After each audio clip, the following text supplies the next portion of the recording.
Please tell me about yourself. Well, I am a professor of urology at the Cleveland Clinic, and I am the director for the Center of Men's Health. Now, what are the top health issues that plague men? Well, the main issues that plague men really depends on their age and the decades of life. As younger men, the problems will focus on sexually transmitted diseases, trauma, safety. As we get older, heart disease and diabetes become more important, and older still, some of the cancers become the leading problems. Now, which of these diseases that you mentioned are preventable? Well, certainly at a younger age, we know by practicing safe sex and by seeking medical attention if there are new symptoms that we can deal with sexually transmitted infections. Risk for trauma can be reduced by wearing seatbelts, by not driving under the influence of alcohol or other drugs. Some cancers, really depending on the type of cancer, some have genetic components and other have environmental components. You can never bring the risk down to zero, but certainly there are general behaviors such as avoiding smoking, keeping a healthy weight, that will help to reduce the risk of many of those cancers. And finally, of course, for heart disease, avoiding diabetes, not smoking, keeping lipids under control, those are all ways that, while never can get the risk to zero, can certainly reduce the risk. Now, what is Mention? Mention is a campaign that we've had at the Cleveland Clinic looking at how we can improve men talking about health. We know that men are lousy patients. They are much less likely to seek preventative care. They're much less likely to seek care when they get new symptoms. Our survey this year focused on communication between family members, particularly fathers and sons. And we found that fathers are very uncomfortable speaking to family members, especially their sons, about their own health issues.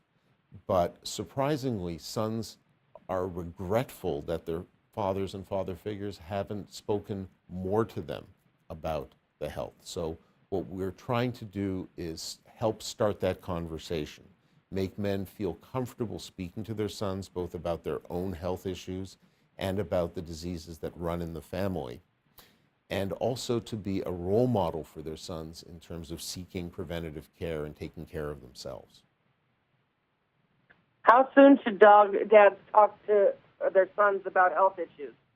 I'm sorry, I couldn't hear the first part of your question. I'm sorry, how soon should dads start talking to their sons about health issues? Well, certainly early adolescence is a great time. You know, this is when changes are starting in the body. There's so much information and misinformation available with a simple Google search. It's good to hear from your fathers what they believe to be true, especially reducing risk with safe sex, making sure that your kids are vaccinated and get the vaccinations they need as adults.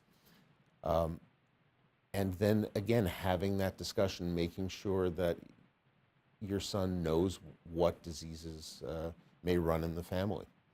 But certainly adolescence is a great time to start, and we know that it's when men are really learning about their bodies and want to separate fact from fiction.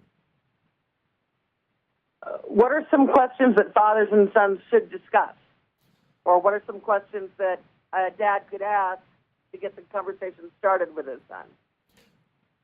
Well, certainly to be forthcoming with their own health issues, but in terms of asking your son, you know, again, in adolescence, there are a lot of things that change with the body. You know, you can start by saying to your son, you know, when I was your age, I was confused about a lot of things happening to my body. How do you feel about that?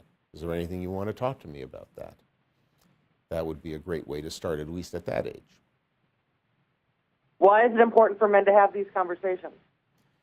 Well, I think that being comfortable speaking with your own family members is the way to start to feel comfortable about your own health. Again, there seems to be a stigma with men not talking to their family and friends about health conditions, feeling that you have to man up when something is not right. When serious health problems do strike, it's important to seek early care, preventative care, and early interventional care. And if you're comfortable talking about these conditions with your family and friends, you're certainly also going to be comfortable speaking to your doctor. What are some of the barriers that stop dads from talking to their sons about health issues? Well, probably one is embarrassment, feeling that it's a way of maybe showing weakness. Another is not really thinking that the sons care about this, that they're going to roll their eyes and not be interested, when in fact we've learned from our surveys that sons are eager to hear from their fathers about these issues. How does this differ by age and ethnicity? In our surveys, focusing on men who were African American and Hispanic, there certainly was a high rate of feeling uncomfortable with the conversation, but probably the highest rates of regret of not having conversations with their own fathers and father figures. Again, I think men would feel a lot more comfortable speaking to their sons if they knew that their sons were receptive to this kind of conversation and not just going to respond with an eye roll. Who were the participants of the study?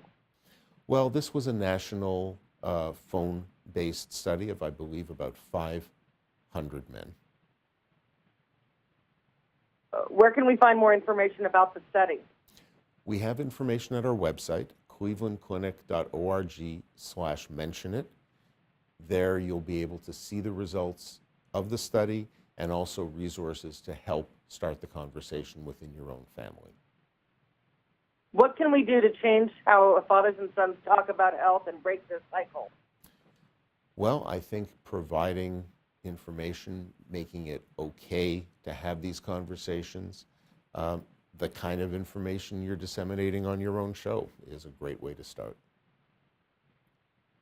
And which questions should men be asking their doctors?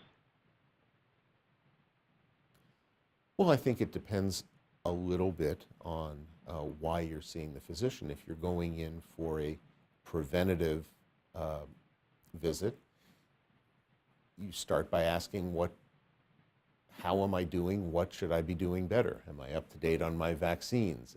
Am I doing the best that I can to maximize my health? Certainly, if you're going in because of symptoms, that's going to depend on what is bothering you at the time. But it's important to be forthcoming. Very often, especially perhaps some of the more embarrassing parts of the history get hidden or get mentioned at the end. As a urologist, a man will speak, about their urination with me for 95% of the discussion, and then at the last minute mention, and I've got erection problems too. The things, the things that are bothering you, feel free to bring out right at the beginning, because believe me, your doctor's heard it all. Now, once again, where can people learn more information? Our website is clevelandclinic.org/mentionit.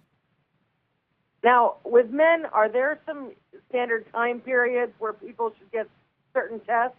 Like with women, it's start getting a mammogram after 40 if it doesn't run in your family. Are there similar tests that men should be taking along the way? Absolutely. Every decade of life has its own particular risks, particular risk factors, and recommended screening tests. Again, your physician will be the best one to help guide you in this, because they're going to know what your own risk factors are. There are many resources. Certainly the American Urological Association, has a decade by decade graphic on their website of what should be done. Is there anything else you'd like to add? Well, I think the important thing is getting the conversation started, be a man, talk about your health and about the things bothering your health, and you're going to help your sons as they grow older. Thank you very much for your time. Good luck to you, doctor. Thanks for having me on.